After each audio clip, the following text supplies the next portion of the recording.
Menjaga imunitas di masa pandemi berlaku juga bagi si kecil. Asupan gizi harus diperhatikan dengan seksama. Pemberian makan pendamping ASI atau MPASI merupakan salah satu cara menjaga agar balita tetap sehat dan bertumbuh kembang dengan baik. Jika kualitas MPASI yang diberikan kurang baik dapat menyebabkan pertumbuhan si buah hati terganggu. Lantas, apa sih MPASI itu? Ikuti penjelasan Dr. Aryani Dewi Widodo, spesialis anak berikut ini. MPASI adalah makanan pendamping ASI. Makanan ini diberikan kepada bayi sebagai tambahan di usia bayi 6 bulan ke atas. ASI sudah tidak bisa lagi memenuhi kebutuhan bayi bila diberikan sendiri. Karena itu ditambah dengan MPASI.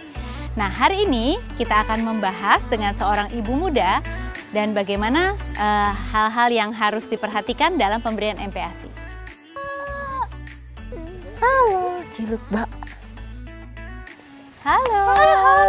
Halo dok, apa kabar? Baik. Bener nggak sih kalau MPASI itu memang harus diberikannya fix di 6 bulan ya dok ya?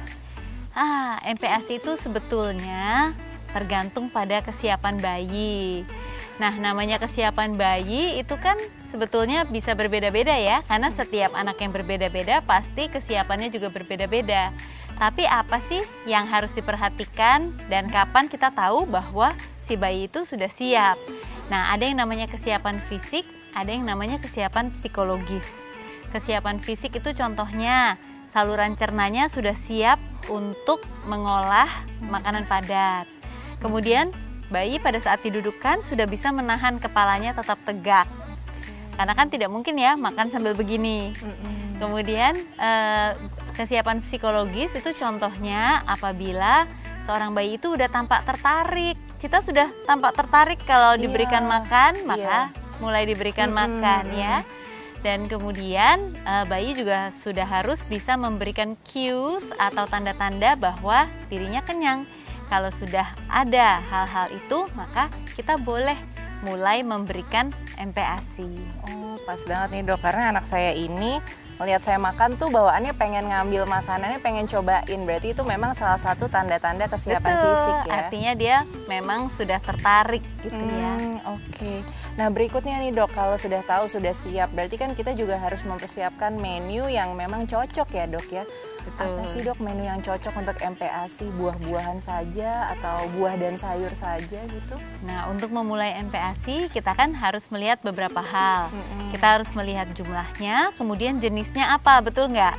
Iya. Karena kalau dari segi jenis, pastinya kita perlu memberikan nutrisi yang baik di dalam MPASI bagi bayi. Karena kalau ASI itu kan semuanya sudah lengkap.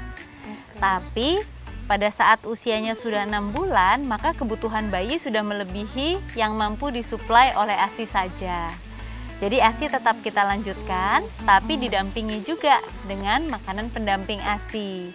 Nah, makanan pendamping ASI itu kita perlu lengkapi berupa makronutrien dan mikronutrien yang lengkap. Makronutrien itu ada karbohidrat, protein, lemak. Kalau mikronutrien itu vitamin dan mineral.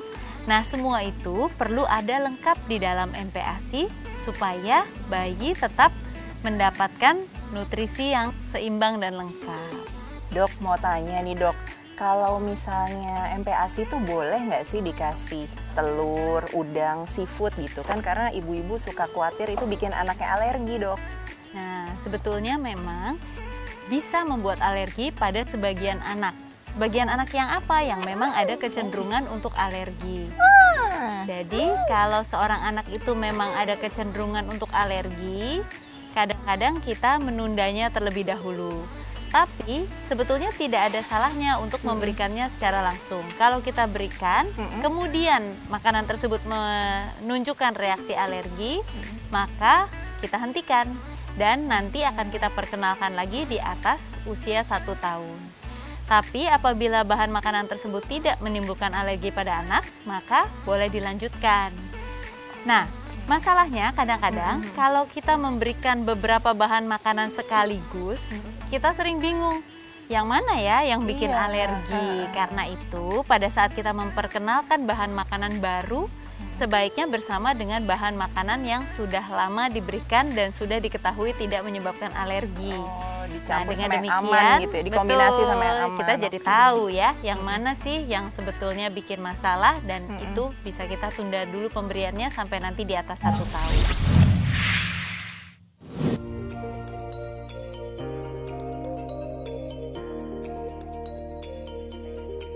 Beraneka ragam fakta dan mitos beredar di masyarakat tentang menu empasi bagi si buah hati.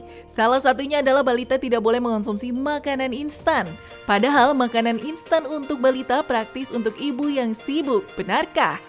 Itu adalah mitos, tapi tergantung instannya itu apa. Karena makanan bayi ada yang namanya bubur fortifikasi. Bubur fortifikasi adalah bubur yang sudah dibuat secara hati-hati dengan mematuhi kodeks dari WHO, yaitu peraturan pembuatan makanan bayi dari WHO. Karena itu, di dalam makanan tersebut sudah diberikan tambahan mikronutrien, yaitu vitamin dan mineral yang cukup, sehingga dengan mengkonsumsi sedikit volume MPASI, maka bayi juga sudah mendapatkan cukup vitamin dan mineral.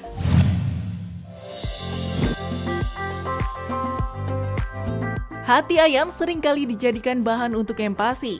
Selain murah dan mudah didapat, teksturnya yang lembut membuat hati ayam mudah untuk dikonsumsi oleh bayi. Nah, mitosnya empasi tidak boleh ditambahkan oleh hati ayam. Benarkah?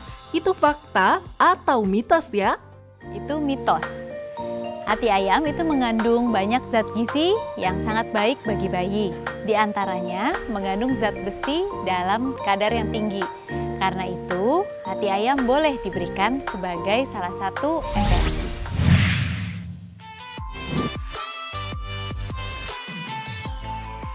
Sejak dulu madu dipercaya memiliki beragam manfaat bagi kesehatan tubuh. Lantas, bagaimana dengan konsumsi madu pada balita?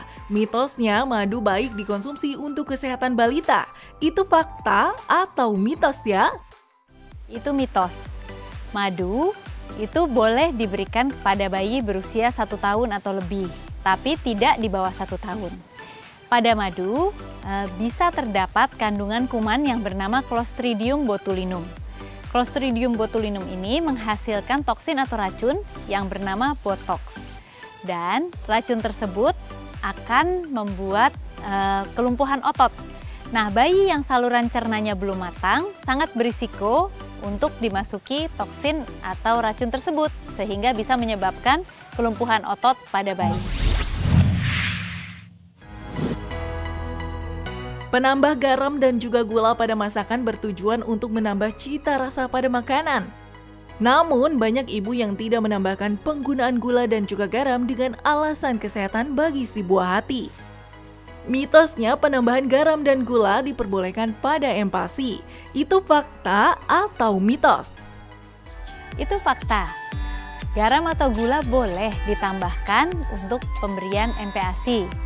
Hanya saja jumlahnya mungkin tidak terlalu banyak. Jadi hanya sebagai penambah rasa saja. Jangan memberikan gula atau garam terlalu banyak pada bayi. Apabila bayi juga masih menikmati makanan tanpa garam atau gula, itu tidak apa-apa. Tapi bukan berarti garam atau gula itu terlarang untuk diberikan dalam MPASI. Boleh diberikan dalam jumlah yang secukupnya saja.